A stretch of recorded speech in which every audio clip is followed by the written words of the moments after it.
આજના વધુ એક મોટા મુદ્દાની સાળંગપુરના કષ્ટભંજન દેવ હનુમાનજી મંદિર દ્વારા એક ઐતિહાસિક અને ચર્ચાસ્પદ નિર્ણય લેવામાં આવ્યો છે।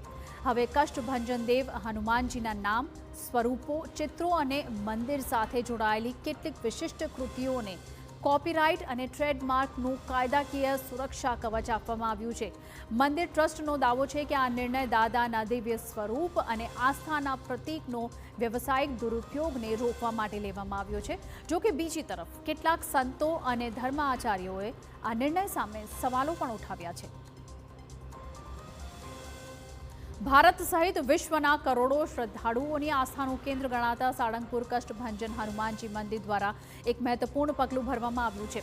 મંદિર ટ્રસ્ટે હનુમાનજીના વિવિધ દિવ્ય સ્વરૂપો, ચિત્રો, સર્જનાત્મક કૃતિઓ તેમજ કિંગ ઓફ સાળંગપુર જેવી ઓળખને કોપીરાઇટ અને ટ્રેડમાર્ક હેઠળ નોંધાવી દીધી છે। અને મંદિર સંચાલકોનું કહેવું છે કે છેલ્લા કેટલાક વર્ષોમાં દાદાના નામ અને સ્વરૂપોના વ્યાપારી ઉપયોગ વધતો જોવા મળી રહ્યો હતો અને એટલા માટે જ આ જ કારણ છે કે આધ્યાત્મિક વારસાને કાયદાકીય રીતે સુરક્ષિત કરવાની જરૂરિયાત ઊભી થઈ હતી।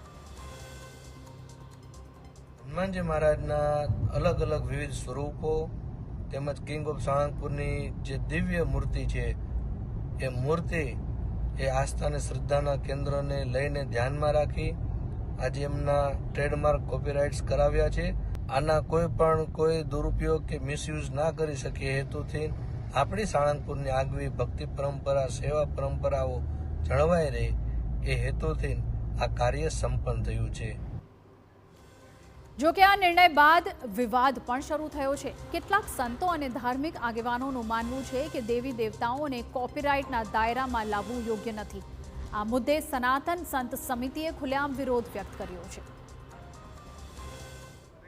મને તો કંઈક સમજણ નથી પડતી ક્યાં ધર્મ જઈ રહ્યો શું હનુમાનજી કોપીરાઇટ થાય, દેવતાઓ કોપીરાઇટ થાય, કાલે કોઈ શિવને કોપીરાઇટ કર્યો છે, કોઈ અંબાજીને કોપીરાઇટ કર્યો છે, કોઈ માતાજીને કોપીરાઇટ કર્યો છે। શું ચાલી રહ્યું છે, ક્યાં લઈ જઈ રહ્યા છે આપણે?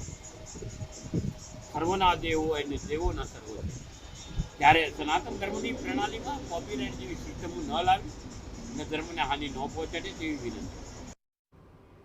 જો કે આ મુદ્દે અહીં કેટલાક સવાલો ચોક્કસ ઉઠી રહ્યા છે। શું દેવી દેવતાઓના સ્વરૂપ પર કોપીરાઇટ થઈ શકે? આસ્થા અને કાયદા વચ્ચેનું સંતુલન કેવી રીતે જળવાશે?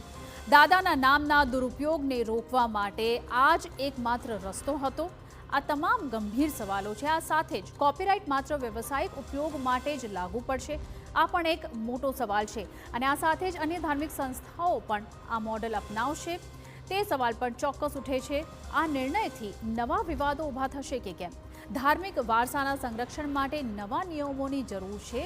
આ તમામ સવાલો અહીં ઉઠવા ચોક્કસપણે જે છે ખૂબ વધારે તમામ લોકો ઉઠાવી રહ્યા છે। સનાતન સમાજ તરફથી પણ આ સવાલ ઉઠાવવામાં આવ્યો છે અને સાળંગપુર કષ્ટભંજન દેવ હનુમાનજી મંદિરનો આ નિર્ણય એક તરફ આધ્યાત્મિક વારસાના સંરક્ષણની દિશામાં મહત્વપૂર્ણ પગલું ગણાઈ રહ્યો છે તો બીજી તરફ કોપીરાઇટ અને ધાર્મિક આસ્થા વચ્ચેની ચર્ચાને પણ નવી દિશા આપી રહ્યો છે।